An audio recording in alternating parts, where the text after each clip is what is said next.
Check, check, check. Cool. All right.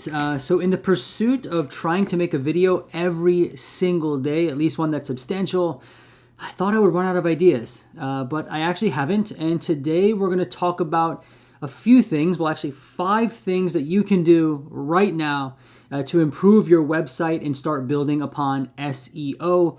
That stands for search engine optimization. Now, this is not a video dedicated to improving SEO entirely. Some of the things we're going to talk about are going to be small tweaks that you can make to your website that make it look better, that make it feel better. The reason why I'm making this video is because I just actually wrapped up working with a marketing company that helps therapists with all sorts of things like Google Ads, website building, that kind of stuff, like marketing, right? But for therapists. And I've learned a lot along the way. I've also been doing my own research and looking at tons of websites from therapists who have, effective practices and are good at marketing. And so I wanted to share at least some of what I've learned. I am by no means an expert in this, but I think through the process I've learned a decent amount. I have a lot more to learn and I have a lot more to share. But today I wanted to, I was thinking like what is actionable and like quick to deploy, right? And so that's what we're going to share today. All right, enough of the blabbing from me. I tend to talk a lot and repeat myself. I'm super sorry for that. I can't help it. And this is going to be another uncut video, all right? So there'll be no cutting. I'm just going to talk to you. So if there's any weird pauses, sorry, all right? Just a conversation between me and you. All right, so, I've actually been making my own website and doing tweaks to it. And so you'll see that on the screen somewhere on the right or the left side. And we'll use that as a reference, all right? The other thing to know about some of the things we're talking about, these are not just like, one and done strategies or, if you do this, it's totally gonna, explode your practice. It's not like that. Any kind of marketing strategy always involves some sort of risk and you'll have all sorts of opinions about it. There's more than one way to do things. I'm not saying that these things are going to, have referrals flooding in. But I do think these are changes, some of them subtle, some of them not so subtle, that can really have a big impact. At least I think so. The other thing that I want to mention before we dive into these 5 things is just kind of this general idea of a website. So the marketing company I worked with, they really were big on building a website that works. All right. Now, some of us in private practice, some of us have websites, some of us don't. I see some people asking like, should I have a website? At the very end of the day, I think whether or not you're using your website as a marketing tool, I think it's important to have a website. For one, it's just a good way of building credibility, right? I don't know about you, but when you look for any sort of business or you hear about something, you usually Google it and you want to go to the website, right? Private practice is no different. We should have a website and have kind of a presence online, at the very least, so that if someone looks us up, they can find us there and kind of read about us. All right. The other thing, though, especially when it comes to this marketing, is that your website could become a referral source if it's done well, right? And this is where you have all sorts of opinions about how to build a website that can become a marketing source or a referral source. And this is, obviously when you talk about SEO, search engine optimization, people are often referring to things you can do on your website that allow you to pop up on Google search results. And when they say you will pop up, clearly you're not popping up on Google, but your website. So we want our websites to have good SEO, search engine optimization. And so basically, when you think about it this way, the tweaks we're making today are just small components of building a website that's effective for marketing. All right. I'm also a big proponent of actually consulting with marketing firms that work with therapists because they're really experts and they'll really be able to help you out. All right. But with that out of the way, let's just talk about these 5 things that you can do today to improve your website. All right. And I'm going to be referring to my notes over here because I didn't want to forget these things. All right. And the first one is this. Actually, you'll notice on my website, there's a tiny little banner at the top. And this is what's known as an announcement banner. And also, yes, I use Squarespace. Okay. So in the settings section, you can find a place for the announcement bar. You can edit it there. I'm sure Wix has something similar, or any kind of website builder will have something like this. You just have to look for it. If you're using the Simple Practice website builder, though, it's not a builder. That's just like a page. That website kind of page thing that they give people is not great for SEO. All right, so these tips are really going to be for people who want to use a website builder. All right, so this announcement bar here just has a couple of key pieces of information. It has the phone number. It has the fact that we will do a free 15-minute consultation. It also has our address. All right, having an address is really important for therapy businesses and their websites. Now, if you want to learn more about that whole idea of addresses, and quite frankly, we're kind of talking about Google My Business as well, then I'm going to actually have you watch the video down below about the Google My Business. This is a webinar I just created. I didn't just create it. I created it for my membership community and then uploaded it to YouTube just the other day as a gift from me to you. So go ahead and check that out. But basically, the address, when you have that on your website, it's going to locate your business, or it's going to kind of give your website a location, right? So, for example, if someone searches therapist near me in Google and your address is embedded in your website, then your website might pop up. Or what we really want to have happen is that your website pops up. Like, that's what we're going for. The whole point of SEO is to have your website pop up when people search for you. And one of the most common things people search for is therapist near me, DBT near me, this kind of thing.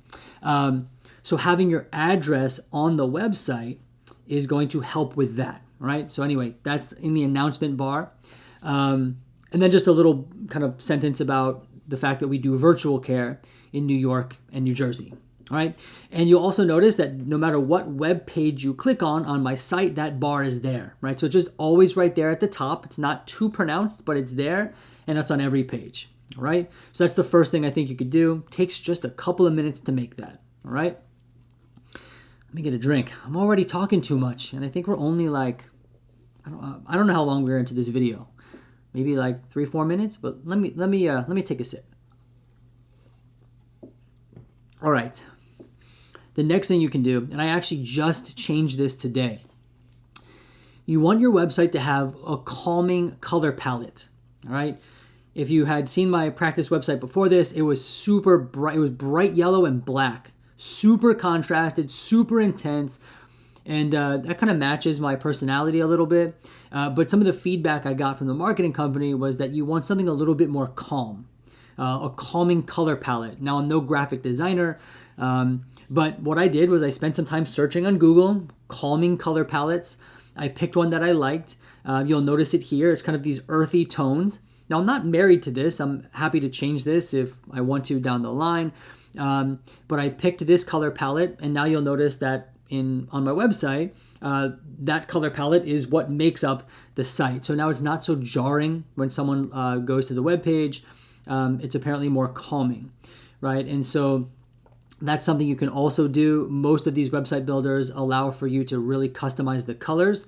And I would recommend a color palette, right? And if you're not a designer or some sort of artist, or you don't really have a knack for color like me, then Google it, find one, ask someone who is an artist or can help you with that, and use just trust them and use the color palette that they recommend, especially if they think or they share with you it's calming. It's just a quick Google search will help you with that. All right, so changing the color palette on your website could also be helpful. Another thing that you want to do is you want to have the Contact Us button strategically located throughout your website. You'll notice that I have a Contact Us button on my top right of my header. This is on every single web page. And then you'll notice that on different web pages throughout my website, whether you click on a specialty page or a modality page, you'll see a Contact Us button on there as well. This is because we want to make it very easy for a potential client to schedule or to contact us if they're interested in services. What we really don't want is any barriers between a client wanting to schedule with you and then actually following through with scheduling. So to have a Contact Us button very accessible and easy to click, I know that sounds kind of strange, right? But the easier it is to click, the easier it is to find, the more effective it is. So you don't want them littered everywhere because that is a little bit too aggressive, but perhaps at the end of some of your pages, at the bottom of your page, at the top right? So having them strategically placed throughout the website is also going to be really, really helpful. And this is not really a bonus tip, but make sure that that contact us page actually links correctly to your email address, and make sure you test that out. All right. And that actually leads into the final thing I think would be really, actually, no, we have two more, but the contact us buttons leads really nicely into the next thing that I wanted to mention, which is to begin creating what we would call specialty and modality pages. Now, when I was learning about websites, I used to think that the home page was the most important. But in fact, this is not the most important. This is just kind of a home page, right? Where all of your, like basically an overview of your practice is there. But what's most important is what you would call these specialty or modality pages. So for example, in my practice, we specialize in DBT therapy. So this has become its own web page. So if someone Googles DBT therapy near me, we would hopefully want our page to pop up and not your home page, because if your home page pops up and they see all the things you do in your practice, this is a little bit confusing. But if your specialty or modality page pops up, which is just DBT therapy, you can see that here on the screen, then they're actually going to start reading all about your approach to DBT. And would you know it, at the bottom of that page, you have a Contact Us button. And so the logic here is that someone wants to go through, they want to have DBT, they Google DBT therapy near me. Because you created this specialty page, it pops up on Google, they click on it, they start reading the material on there, it resonates with them, and they say, oh yeah, this looks like a practice for me, and then they click Contact Us, and then they contact you, and you have the initial consultation. So, whether you specialize in a modality, like DBT or ACT or CBT, or you specialize in an issue, something like ADHD, or anxiety, or some sort of phobia, each of those would be its own web page. Right? And now the other thing I learned is that those pages have to be written really well. Now, again, I'm not a writer. I didn't learn to write persuasively or even professionally. So I actually had this marketing company write the copy on some of my website pages. Not all of them, right? I didn't, that was not in the budget, but a few of them. And so and the reason why was because they're writing in such a way that they were able to capture my vision and my kind of the way I talk, but also write it in a way that spoke to people who were reading it, so it would resonate with them. My writing style is a little bit, it's just not, it's not great. I'm not the best writer, if I'm being honest.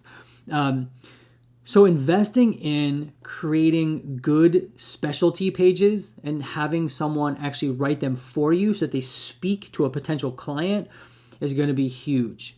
All right. Now, this will take time. It's not going to happen overnight, but you can certainly start working on this because, you might have to change your entire layout. When I first kind of started making this adjustment, my whole website was just on my homepage. But then I learned, this is chaotic for people. If they click on it, they don't like, what are they? There's so many different things on here, right? But now I have my homepage, which still has everything, but I have these specialty pages.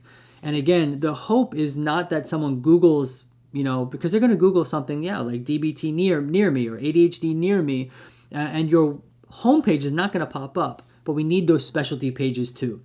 So having specialty pages that are written professionally is going to be a game changer, I think. All right. So that's another thing. And then finally, the last thing I think you can start working on, and you'll see people with all sorts of opinions about this, but for the most part, I have found that a lot of people think it's helpful, would be to start a blog. All right. And not just a blog on blogger.com or something like that, but a blog on your website. All right. And a blog specifically about your specialties.